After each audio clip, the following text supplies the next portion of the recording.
ಕೆರೆಹಳ್ಳಿ ವಿರುದ್ಧ ಕೊಲೆ ಆರೋಪದ ಹಿನ್ನೆಲೆಯಲ್ಲಿ ನಿನ್ನೆ ಕಸಾಯಿಖಾನೆಗೆ ಸಾಗಿಸ್ತಾ ಇದ್ದ ವಾಹನವನ್ನು ಅಡ್ಡಗಟ್ಟಿ 16 ಜಾನುವಾರುಗಳನ್ನು ರಕ್ಷಿಸಲಾಗಿದೆ. ಕನಕಪುರ ತಾಲೂಕಿನ ಸಾತನೂರು ಬಳಿ ನಿನ್ನೆ ದಾಳಿ ನಡೆದಿದ್ದು, ಕ್ಯಾಂಟರ್ ವಾಹನದಲ್ಲಿದ್ದಂತಹ ಇರ್ಗೀಶ್ ಪಾಷಾ ಎಂಬಾತನ ಅನುಮಾನಾಸ್ಪದವಾಗಿ ಸಾವನ್ನಪ್ಪಿದ್ದಾನೆ. ಈ ಸಂಬಂಧ ಹಿಂದೂ ಕಾರ್ಯಕರ್ತ ಪುನೀತ್ ಕೆರೆಹಳ್ಳಿ ತಂಡದಿಂದ ದಾಳಿ ನಡೆದಿದೆ ಅಂತ ಪುನೀತ್ ಕೆರೆಹಳ್ಳಿ ವಿರುದ್ಧ ಮೃತನ ಕುಟುಂಬಸ್ಥರು ಆರೋಪಿಸಿದ್ದಾರೆ. ಇನ್ನು ಈ ಸಂಬಂಧ ಸಾತನೂರು ಠಾಣೆ ಬಳಿ ಪ್ರತಿಭಟನೆ ಕೂಡ ನಡೆಸಲಾಗಿದೆ.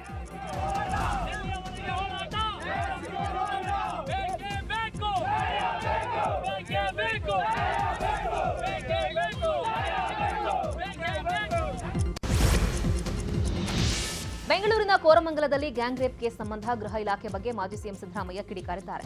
ಪೊಲೀಸರ ಬಗ್ಗೆ ಜನ ನಂಬಿಕೆಯನ್ನೇ ಕಳೆದುಕೊಂಡಿದ್ದಾರೆ. ಅಸಮರ್ಥ ಗೃಹ ಸಚಿವರೇ ದೌರ್ಜನ್ಯಗಳಿಗೆ ಕಾರಣ. ಸಮಾಜಘಾತುಕರನ್ನ ಹಿಡಿದು ಸದೆ ಬಡಿಬೇಕು ಅಂತ ಸರಣಿ ಟ್ವೀಟ್ ಮಾಡಿ ಸಿದ್ದರಾಮಯ್ಯ ಆಕ್ರೋಶ ಹೊರಹಾಕಿದ್ದಾರೆ.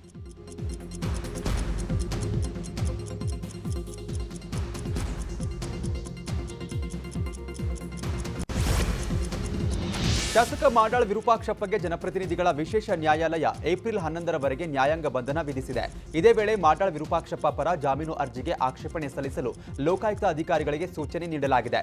ಜಾಮೀನು ಅರ್ಜಿ ವಿಚಾರಣೆಯನ್ನ ಏಪ್ರಿಲ್ 6ಕ್ಕೆ ಮುಂದೂಡಲಾಗಿದೆ. ನ್ಯಾಯಾಂಗ ಬಂಧನ ಹಿನ್ನೆಲೆ ಮಾಡಾಳ್ ವಿರೂಪಾಕ್ಷಪ್ಪನನ್ನ ಲೋಕಾಯುಕ್ತ ಅಧಿಕಾರಿಗಳು ಪೊಲೀಸ್ ವಾಹನದಲ್ಲಿ ಪರಪ್ಪನ ಅಗ್ರಹಾರಕ್ಕೆ ಕರೆದುಕೊಂಡು ಹೋಗಿದ್ದಾರೆ. ಇನ್ನು ಆರೋಗ್ಯ ಸರಿಯಿಲ್ಲದ ಕಾರಣ ಮಾಡಾಳ್ ಮನೆಯೂಟ, ಬಿಸಿ ನೀರು, ಮೆಡಿಸಿನ್ಗೆ ಮನವಿ ಮಾಡಿದ್ರು. ಈ ಹಿನ್ನೆಲೆ ಜೈಲು ಬಳಿ ಮಗ ಮಲ್ಲಿಕಾರ್ಜುನ್ ಮಾಡಾಳ್ ಆಗಮಿಸಿ ಮಾತ್ರೆ ಮತ್ತು ಅಗತ್ಯ ವಸ್ತುಗಳನ್ನು ನೀಡಿ ವಾಪಸ್ ತೆರಳಿದ್ದಾರೆ. ಬೆಂಗಳೂರು ಮೈಸೂರು ಟೋಲ್ ಹೆಚ್ಚಳ ಆದೇಶ ವಾಪಸ್ ಪಡೆಯಲಾಗಿದೆ. ಟೋಲ್ ದರ ಹೆಚ್ಚಿಸಿದ್ದಕ್ಕೆ ಭಾರಿ ವಿರೋಧ ವ್ಯಕ್ತವಾಗಿತ್ತು.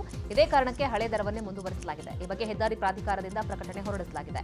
ಈ ರೀತಿ ಹುಚ್ಚು ಆದೇಶಗಳನ್ನು ಮಾಡಬಾರದು, ಜನರಿಗೆ ಸರಿಯಾದ ಮಾಹಿತಿಯನ್ನು ನೀಡಬೇಕು. ಯಾವಾಗ ಬೇಕಾದ್ರೆ ಆವಾಗ ಆದೇಶ ಮಾಡ್ತಾರೆ ಅಂತ ವಾಹನ ಸವಾರರು ಕಿಡಿಕಾರಿದ್ರು.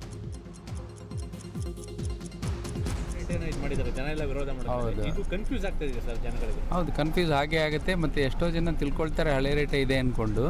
ಇವರು ಇಷ್ಟ ಬಂದಂಗೆ ಚೇಂಜ್ ಮಾಡೋದು, ಹೊಸ ರೇಟ್ ಆಗೋದು, ಹಳೆ ರೇಟ್ ಆಗೋದು ತಪ್ಪದು. ಮಾಡಿದ್ರೆ ಕರೆಕ್ಟಾಗಿ ಪ್ಲ್ಯಾನ್ ಮಾಡಿ ಅವ್ರು ಮಾಡಬೇಕು. ಜನಗಳಿಗೆ ಇನ್ಫಾರ್ಮೇಷನ್ ಕೊಡಬೇಕು ಮೊದಲೇ.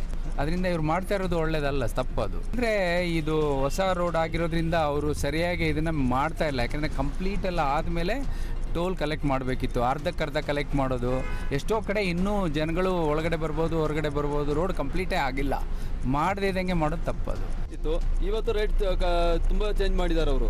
ಇವರು ಒಂದೊಂದು ದಿನಕ್ಕೆ ಒಂದೊಂದು ರೇಟ್ ಮಾಡ್ತಾರೆ. ನಾವು ಏನು ಮಾಡೋದು? ಡ್ರೈವರ್ ಕೆಲಸ ಮಾಡೋರು ನಮಗೆ ಅದು ಕೂಲಿ ಸಿಗ್ಬೇಕಲ್ಲ. ಅದು ಕೂಲಿ ಸಿಗ್ಬೇಕಲ್ಲ ನಮಗೆ. ಕೂಲಿ ಗಾಡಿ ಓಡಿಸಿದ್ರೆ ಏನು ಕೂಲಿ? ಕ್ಷೀಣಿಸುತ್ತಿರುವ ಪಾರಂಪರಿಕ ಕರಕುಶಲಕರ್ಮಿ ಪರಂಪರೆಯನ್ನು ಪುನರುಜ್ಜೀವನಗೊಳಿಸಲು ಆರ್ಟ್ ಆಫ್ ಲಿವಿಂಗ್ ಮುಂದಾಗಿದೆ. Indian institute of interior designer ಸಂಸ್ಥೆ ಸಹಯೋಗದಲ್ಲಿ ಕೈಯಿಂದ ಮಾಡಿದಂಥ ಅತಂಗುಡಿ ಹೆಂಚುಗಳನ್ನು ತಯಾರಿಸಲಾಗಿದೆ. ಕಳೆದ 1.5 ದಶಕದಿಂದ ದೇಶದಾದ್ಯಂತ ಪಾರಂಪರಿಕ ಕಲೆಗಳು, ಕರಕುಶಲ ಮತ್ತು ನೇಯ್ಗೆ ಉತ್ಪನ್ನಗಳನ್ನು ಪುನರುಜ್ಜೀವನದಲ್ಲಿ ಆರ್ಟ್ ಆಫ್ ಲಿವಿಂಗ್ ಸಂಸ್ಥೆ ಕೆಲಸ ಮಾಡಿದೆ. ಇದೀಗ ಶ್ರೀ ಶ್ರೀ ಶ್ರೀ ಗ್ರಾಮೀಣ ಅಭಿವೃದ್ಧಿ ಕಾರ್ಯಕ್ರಮದ ಅಡಿಯಲ್ಲಿ ಕೈಯಿಂದ ಮಾಡಿದಂಥ ಹ್ಯಾಂಡ್ ಮೇಡ್ ಹೆಂಚುಗಳನ್ನು ಕೂಡ ಪುನರುಜ್ಜೀವನಗೊಳಿಸಲಾಗಿದೆ. ಮಂಡ್ಯ ಜಿಲ್ಲೆಯ ಮೇಲುಕೋಟೆಯಲ್ಲಿ ಪ್ರಸಿದ್ಧ ವೈರಮುಡಿ ಉತ್ಸವ ಹಿನ್ನೆಲೆಯಲ್ಲಿ ಜಿಲ್ಲಾಡಳಿತದ ಖಜಾನೆಯಿಂದ ರತ್ನಖಚಿತ ವೈರಮುಡಿ ಮೇಲುಕೋಟೆಗೆ ರವಾನೆ ಮಾಡಲಾಗಿದೆ. ವೈರಮುಡಿಗೆ ಅಧಿಕಾರಿಗಳು ಪೂಜೆ ಸಲ್ಲಿಸಿ ಬೀಳ್ಕೊಟ್ರು. ಪೂಜೆ ವೇಳೆ ಚೆಲುವನಾರಾಯಣ ಸ್ವಾಮಿಗೆ ಜೈಕಾರ ಹಾಕಲಾಯಿತು. ಇನ್ನು ಪರಕಾಲ ಮಠದ ವಾಹನದಲ್ಲಿ ಭದ್ರತೆಯೊಂದಿಗೆ ವೈರಮುಡಿಯನ್ನ ಸ್ಥಾನಿಕ ಅರ್ಚಕರು ಕೊಂಡೊಯ್ದಿದ್ದಾರೆ. ವೈರಮುಡಿ ಸಾಗುವ ಮಾರ್ಗದ ಪ್ರತಿ ಗ್ರಾಮದಲ್ಲೂ ವೈರಮುಡಿಗೆ ಗ್ರಾಮಸ್ಥರು ಪೂಜೆ ಸಲ್ಲಿಸಿದರು. ವೈರಮುಡಿ ಉತ್ಸವಕ್ಕೆ ಮಂಡ್ಯದ ಡಿಸಿ ಗೋಪಾಲಕೃಷ್ಣ, ದೇವಸ್ಥಾನದ ಸ್ಥಾನಿಕರ ಸಮ್ಮುಖದಲ್ಲಿ ಶಂಖ, ಚಕ್ರ, ಕದಂಗಿ, ರಾಜಮುಡಿ ಸೇರಿದಂತೆ ಚೆಲುವನಾರಾಯಣ ಸ್ವಾಮಿಗೆ ತೊಡಿಸುವ ಆಭರಣಗಳ ಪಾರ್ಕಾವಣೆ ಮಾಡಲಾಯಿತು.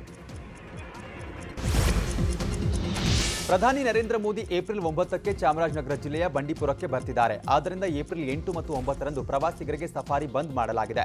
ಅಲ್ಲದೆ ಏಪ್ರಿಲ್ 4ರಿಂದ 9ರವರೆಗೂ ಬಂಡೀಪುರದಲ್ಲಿ ಅರಣ್ಯ ಇಲಾಖೆಗೆ ಸೇರಿದ ಅತಿಥಿ ಗೃಹ ಕ್ಯಾಟೇಜ್ಗಳನ್ನು ಬುಕಿಂಗ್ ಸಹ ಇರೋದಿಲ್ಲ. ಇನ್ನು ಈ ಕುರಿತು ಬಂಡೀಪುರ ಅರಣ್ಯ ಇಲಾಖೆ ಮಾಹಿತಿಯನ್ನು ಕೊಟ್ಟಿದೆ. ಹುಲಿ ಯೋಜನೆಗೆ 50 ವರ್ಷ ತುಂಬಿದ್ದಕ್ಕೆ ಪ್ರಧಾನಿ ಮೋದಿ